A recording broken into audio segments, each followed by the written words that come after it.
ಎಲ್ಲರಿಗೂ ನಮಸ್ಕಾರ ಸ್ನೇಹಿತರೆ. ಬಿಗ್ ಬಾಸ್ ಸೀಸನ್ 11 14ನೇ ವಾರಕ್ಕಾದರೆ ಕಾಲಿಟ್ಟಿದೆ.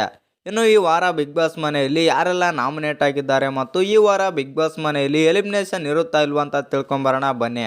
ಅದಕ್ಕಿಂತ ಮುಂಚೆ ಯಾರೆಲ್ಲ ಚಾನಲ್ಗೆ ಸಬ್ಸ್ಕ್ರೈಬ್ ಮಾಡ್ಕೊಂಡಿಲ್ಲ ಸಬ್ಸ್ಕ್ರೈಬ್ ಮಾಡಿಕೊಂಡು ಬೆಲ್ ಐಕನನ್ನು ಆಲ್ ಇಟ್ಕೊಳ್ಳಿ. ಹಾಗೆ ವಿಡಿಯೋಗೊಂದು ಲೈಕ್ ಕೊಡೋದು ಕೂಡ ಮರಿಬೇಡಿ. ಇನ್ನು ಸ್ಟ್ರೈಟಾಗಿ ಅಪ್ಡೇಟ್ ಕಡೆಗೆ ಬರೋದಾದರೆ ನಿಮಗೆಲ್ಲ ಗೊತ್ತಿರ್ಬೋದು, ಈ ವಾರ ಬಿಗ್ ಬಾಸ್ ಮನೆಯಲ್ಲಿ ಬಂದುಬಿಟ್ಟು ಫ್ಯಾಮಿಲಿ ವೀಕ್ ಆದರೆ ನಡೀತಾ ಇದೆ ಅಂತಲೇ ಹೇಳ್ಬೋದು. ಎಲ್ಲ ಸ್ಪರ್ಧಿಯ ಫ್ಯಾಮಿಲಿಯವರಾದರೆ ಬಂದು ಹೋಗ್ತಾ ಇದ್ದಾರೆ ಮತ್ತು ಇನ್ನು ಕೆಲವು ಸ್ಪರ್ಧಿಗಳ ಫ್ಯಾಮಿಲಿ ಕೂಡ ಬರ್ತಾ ಇದ್ದಾರೆ ಅಂತಲೇ ಹೇಳ್ಬೋದು. ಇಲ್ಲಿ ಒಂದೇನಪ್ಪ ಅಂತಂದರೆ ಇಂದಿನ ಸೀಸನ್ಗಳಿಂದ ನೋಡ್ಕೊತಾ ಬರೋದಾದರೆ ಫ್ಯಾಮಿಲಿ ವೀಕ್ ಯಾವಾಗೆಲ್ಲ ಆಗಿರುತ್ತೆ ಆವಾಗ ಎಲಿಮಿನೇಟ್ ಇರೋದಿಲ್ಲ ಅಂತಲೇ ಹೇಳ್ಬೋದು. ಆ ಕಾರಣದಿಂದಾಗಿ ಈ ವಾರ ಬಿಗ್ ಬಾಸ್ ಮನೆಯಲ್ಲಿ ಎಲಿಮಿನೇಷನ್ ಇರುತ್ತಾ ಇಲ್ವಾ ಅಂತ ನೋಡೋದಾದರೆ ನಿಮಗೆಲ್ಲ ಗೊತ್ತಿರ್ಬೋದು, ಇವತ್ತು ಬಂದುಬಿಟ್ಟು ಗುರುವಾರ, ನಾಳೆ ಶುಕ್ರವಾರ, ನಾಡಿದ್ದು ಶನಿವಾರ.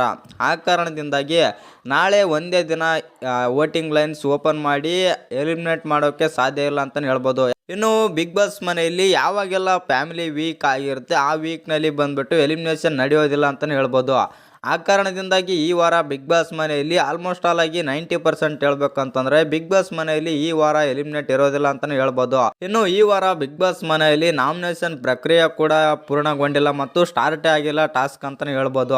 ಆ ಕಾರಣದಿಂದಾಗಿ ಈ ವಾರ ಪೂರ್ತಿ ಬಂದ್ಬಿಟ್ಟು ಫ್ಯಾಮಿಲಿ ವೀಕ್ ಆಗಿರುತ್ತೆ ಮತ್ತು ಆ ಕಾರಣದಿಂದಾಗಿ ಯಾವುದೇ ಎಲಿಮಿನೇಷನ್ ಆದರೆ ಇರೋದಿಲ್ಲ. ಇನ್ನೊಂದೇನಪ್ಪ ಅಂತಂದರೆ ಈ ಸೀಸನ್ ಬಿಗ್ ಬಾಸ್ ಬಂದುಬಿಟ್ಟು 135 ಅಥವಾ 125 ದಿನಗಳವರೆಗೆ ರನ್ ಆಗೋ ಚಾನ್ಸಸ್ ಆದರೆ ಇದೆ. ಇನ್ನು ಬಿಗ್ ಬಾಸ್ ಮನೆಯಲ್ಲಿ ಬಂದುಬಿಟ್ಟು 9 ಸ್ಪರ್ಧಿಗಳಾದರೆ ಇದ್ದಾರೆ ಅಂತಲೇ ಹೇಳ್ಬೋದು.